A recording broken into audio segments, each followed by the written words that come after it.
They did not appear on the battlefield in 1923, although everyone expected. Ukrainian forces are finding out that the legendary US-made M1 Abrams tanks aren't entirely suited for their battlefield. But why? The M1 Abrams is the main battle tank of the US military. It entered service in 1980 and is still effectively fighting on different continents. This armor has been used in conflicts in Iraq and Afghanistan. It successfully proved itself during Operation Desert Storm in the First Gulf War. And now, Abrams model tanks are fighting in Ukraine against Russian forces. But even military experts still have little data on the tank's actual performance on the battlefield. I have not heard about the Abrams tanks, about its crazy technical characteristics and abilities. For example, there were reviews of the British Challenger. It's just a sniper gun. You just select a target on the display, 1, 2, 3, 4, and fire, and it starts automatically, taking into account the strength of the air, wind, taking into account the surface, flat, uneven, and everything else that goes into shooting at a target. I've never heard of an Abrams like that before. The first batch of Abrams tanks arrived in Ukraine in September 2023, and in October, the US announced that they had delivered all 31 of their promised tanks to the Ukrainian Armed Forces. But for some reason, Ukrainian tank crews were in no rush to board their new Abrams. They are very fragile, they have a completely different engine system. Leopards, a German tank model, have the same pros and cons as Soviet tanks. For our crews, they're familiar with them.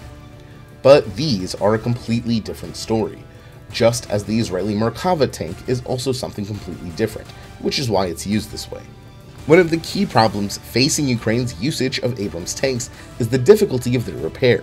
While the United States has an entire repair factory dedicated to the Abrams, where the weapon can be completely disassembled and reassembled, Ukrainian soldiers cannot reasonably expect that level of maintenance during combat operations. And the armed forces of Ukraine have to feed this beast with tons of fuel.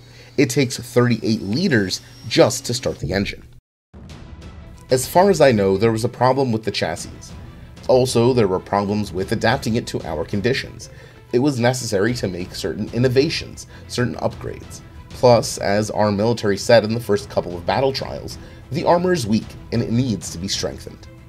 But why is the armor on the tank so weak? According to the US military, the Abrams is one of the most armored vehicles in the world, with armor systems that are undergoing constant modernization. Stupak suggests that one reason for this discrepancy could be that the models of Abrams that Ukraine received were only equipped with light armor, instead of a more protective variant. Prior to the delivery of these tanks, the Americans, they reportedly removed any elements that included depleted uranium. This was just like, wow. They removed the depleted uranium from these tanks because they were afraid that the tank would be damaged or captured by the Russians, that the Russians would send the tank to themselves somewhere in Skolkovo, a Russian high-tech R&D site, and would take it apart head to toe.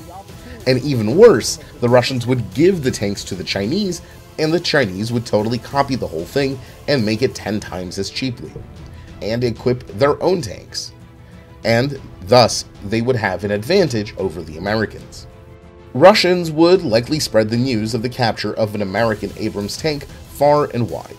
Their Telegram channels in February published a number of videos, where a Russian UAV can be seemingly observed easily destroying an Abrams. But this, as usual for Russia, was a fake, though the tank was heavily damaged. The Russians boast about how they finished off the Abrams with their FPV drones. They say, "We destroyed it with our own tank," although, in fact, if you look at this video, you can see that the tank was already damaged, its shreds are broken. Our military says that the tank had just hit a mine, but then the Russians saw it and decided to finish it off for propaganda purposes. They started shooting the tank. Nevertheless, the Abrams has performed outstandingly well in eastern Ukraine. The other main issue for the Ukrainian Armed Forces is the number of these tanks. 31 is just a tiny number for a war in which the enemy is ready to lose 10 pieces of heavy armor every day due to their enormous Soviet-era reserves.